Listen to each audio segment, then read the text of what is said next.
So OpenAI finally dropped their long-awaited GPT 4.5, aka codename Orion, and everyone thought this thing was going to change the world forever. Like do what OpenAI did going from GPT 2 to 3 and then 3 to 4, right? But honestly, I don't know what these so-called AI influencers are saying because in my opinion, this model is a complete disaster. In this video, I'm going to break down why I think that, and then you can decide for yourself. Is this really a good model? Is it truly worth paying $200 a month for? Or should you just stick with GPT-4? Let's talk about it.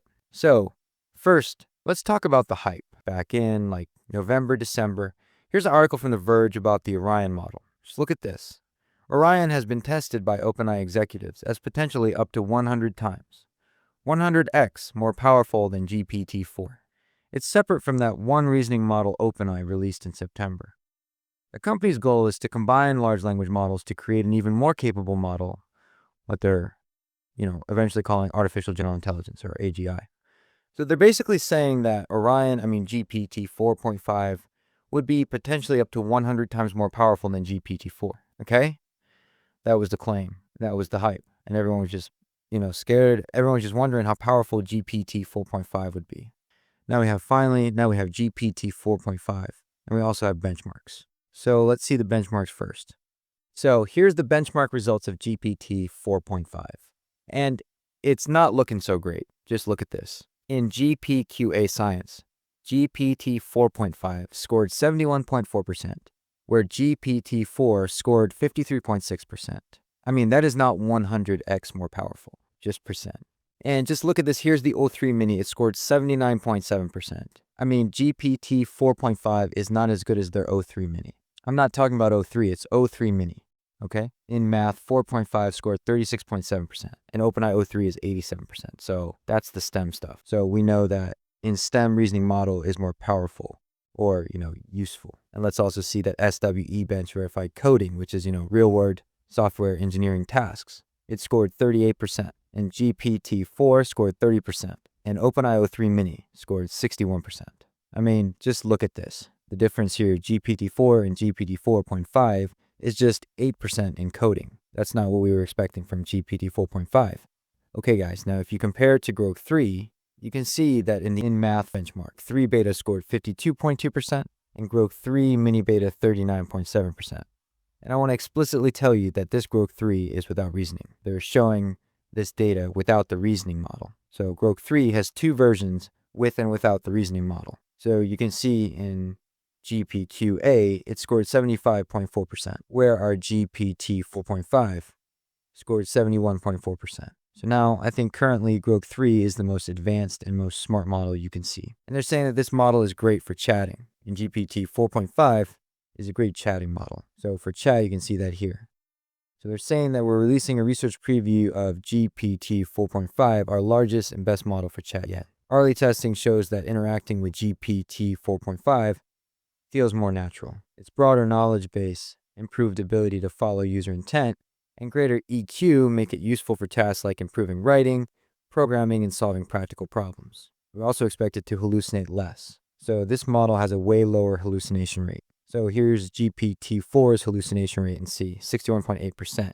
And with GPT 4.5, it came down to 37%, which is really, really great. So not everything is bad about this model. Some really good stuff they did with some of the really good stuff, which is one of these is the hallucination rate, which is greatly improved with this. So let's talk about the AP pricing for this model. It claims to be hallucination-free and highly accurate, especially for two tasks. But is it really worth $200 per month just to access it? Is it convincing enough for me to pay that much? Now look at this pricing, $50 to $75 per million input tokens. Cached input tokens cost $37 per million, and output tokens, a whopping $150 per million. So this model is, at least 10 to 20 times more pricey than the competitor. You know what the competitor is offering? Like Google Gemini 1.5 Flash, which is really, really cheap to run. And I think it's a great model. And is this really justifying? Now, let's break it down. So currently, I personally think that this model's biggest downside or weakness, if you want to call it that, is a lack of novel capabilities.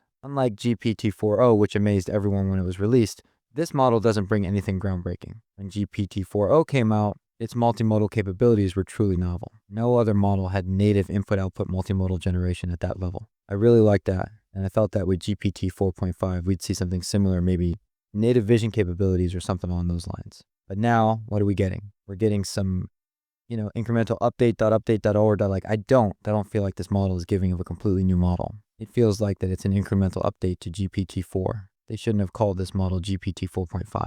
We had really, really big expectations from OpenAI. And another thing I'm still processing is why this model's pricing is so high. I mean, just look at DeepSeek. China's offering DeepSeek 1, which is equivalent to OpenAI's model, and they're serving it for free. They're monetizing only their APIS, and their profit margin is 548%.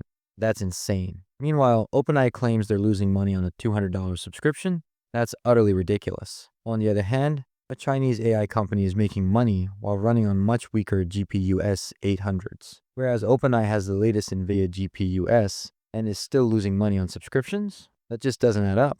And one thing I remember is that Sam Altman mentioned intelligence from chip to meter. But now, GPT model pricing just keeps going up. I don't know what they're doing with their chip to meter intelligence concept, but I don't think this model is really worth paying that much for. I just don't see how it's justified. If I had $200 to spend, I'd rather invest it in DeepSeek and Google's models. Currently, I think the best coding model is Claude 3.7, and for writing, I believe this model is actually quite good.